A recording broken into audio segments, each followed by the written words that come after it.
Our today's lesson is The Portrait of Lady by Khushwant Singh, that is taken from book Hornbill, class 11th. So let's start. पहले इस lesson का meaning समझते हैं. The portrait of lady का मतलब होता है, इसमें खुशवंत सिंह जो है अपनी दादी की पोर्ट्रेट को डिस्क्राइब कर रहे हैं. दैट मीन्स वो अपनी दादी को बता रहे हैं कि वो कैसी दिखती हैं, कैसी थी, उनके बारे में ये लेसन है. So let's start. My grandmother, like everybody's grandmother, was an old woman. मेरी दादी बाकी लोगों की दादियों की तरह ही बूढ़ी औरत थी. She had been old and wrinkled for the 20 years that I had known her. जब से मैं उनको जानता हूँ, that means 20 years से वो ऐसी ही थी.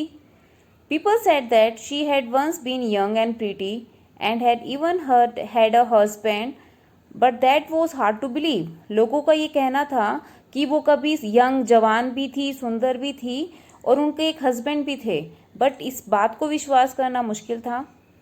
माई grandfather's portrait hung above the mantelpiece in the drawing room. मेरे दादा की तस्वीर जो थी वो टंगी हुई थी एक मेंटल पीस के ऊपर ड्राइंग रूम में. He wore a big turban and loose fitting clothes. उन्होंने एक बड़ी सी पगड़ी पहनी हुई थी और ढीले ढाले कपड़े पहने हुए थे. His long white bird covered the best part of his chest and he looked at least 100 years old.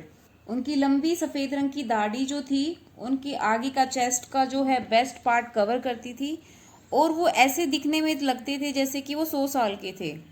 He did not look the sort of people who would have a wife or children. वो उन लोगों की तरह नहीं दिखते थे जिनकी कोई पत्नी या बच्चे थे. He looked as if he could only have lots and lots of grandchildren. वो ऐसे दिखते थे जैसे इनके बहुत बहुत सारे grandchildren होंगे. As for my grandmother being young and pretty, the thought was almost revolting. अब मेरी दादी की बात करें जो कि कहते थे कि सुंदर और जवान थी, ये विचार, इस लाइन का मतलब क्या है? The thought was almost revolting. That means hard to believe. इस पे भी विश्वास करना मुश्किल था.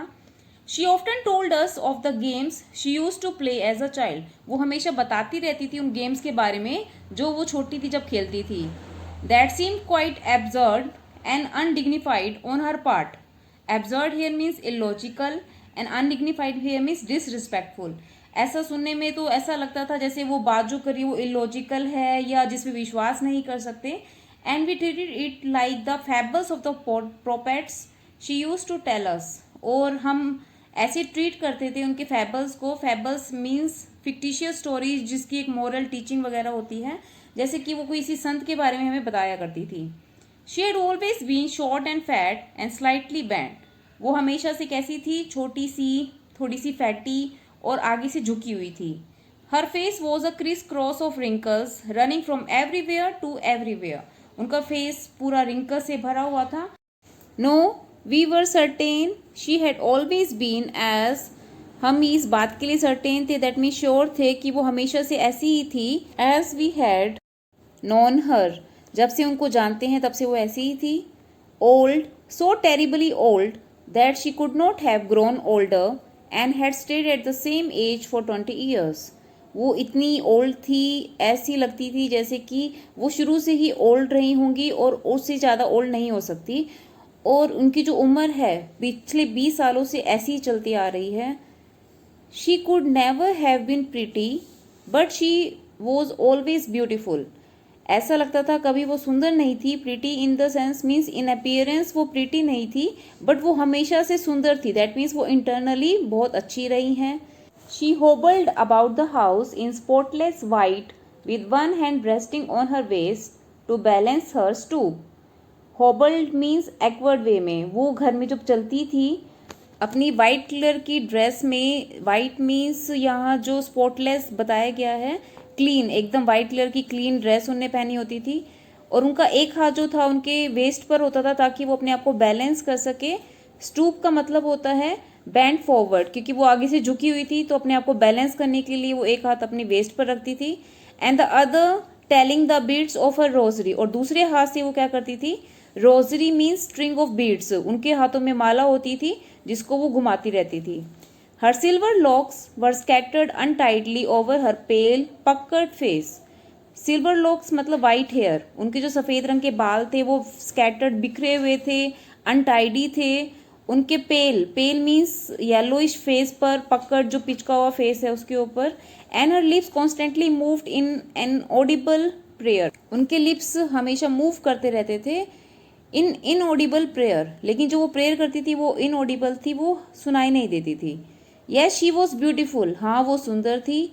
She was like the winter landscape in the mountains, वो इतनी सुंदर थी जैसे कि सर्दियों में आपको लैंडस्केप माउंटेन पे दिखाई देता है। An expanse of pure white serenity, an expanse of pure white serenity का मतलब होता है state of being peaceful and calm, वो ऐसी दिखती थी जैसे बिल्कुल शांत स्वभाव की। ब्रीथिंग पीस एंड कंटेंटमेंट, और जो वो ब्रीथ भी करती हैं तो उसमें शांति होती है, संतुष्टि होती है। My grandmother and I were good friends, मेरी दादी और मैं अच्छे दोस्त थे। My parents left me with her when they went to live in the city, मेरे पेरेंट्स मुझे मेरी दादी के पास छोड़ गए थे जब वो सिटी में रहने चले गए। And we were constantly together, और हम काफ़ी लंबे समय तक इकट्ठे थे। She used to wake me up in the morning, वो हमेशा मुझे सुबह उठाती थी। And get me ready for school, और मुझे स्कूल के लिए तैयार करती थी।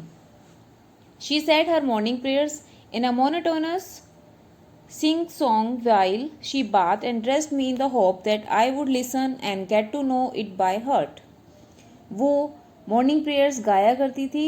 मोनोटोनस मीन्स बोरिंग वे में, जैसे कि वो नहाते हुए हमेशा गाती थी, और मुझे ड्रेसअप करती थी, तैयार करती थी इस आशा में कि मैं उनकी मॉर्निंग प्रेयर्स को सुनूं और उन्हें हार्ट से याद करूं। I listen because I love her voice, मैं उनकी प्रेयर सुनता था क्योंकि मुझे उनकी आवाज़ अच्छी लगती थी। But never bother to learn it, लेकिन मैंने कभी कोशिश ही नहीं की उनको याद करने की। Then she would fetch my wooden slate which had already washed and plastered with yellow chalk, फिर वो मेरी लकड़ी की स्लेट मुझे ला के देती थी जो पहले से ही धुली होती थी और प्लास्टर की गई होती थी येलो चॉक के साथ। अ टिनी अदन इंक पॉट, एक छोटा सा मिट्टी का ink pot. And a red pen, और एक लाल शाही। Tie them all in a bundle, सबको एक बंडल में डाल देती थी। And hand it to me, और मुझे पकड़ा देती थी। After a breakfast of a thick stale chapati with a little butter and sugar spread on it we went to school, breakfast करने के बाद वो भी एक थिक और स्टेल बासी चपाती का, जिसके ऊपर थोड़ा सा बटर और चीनी लगी होती थी, उसको खाने के बाद हम स्कूल चले जाते थे। She carried several steel chapatis with her for the village dogs, और वो अपने साथ बहुत सारी बासी चपातियाँ लेके जाती थी ताकि वो विलेज के डॉग्स को दे सके।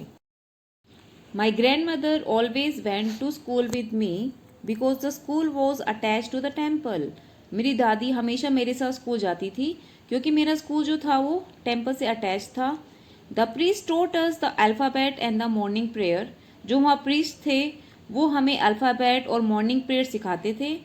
While the children sat in row on each side of the veranda singing the alphabet और the prayers in a chorus, उस वक्त जब सभी बच्चे रो में बैठे होते थे दोनों साइड वरांडा के, और अल्फ़ाबेट गा रहे होते थे और प्रेयर भी गा रहे होते थे ग्रुप में।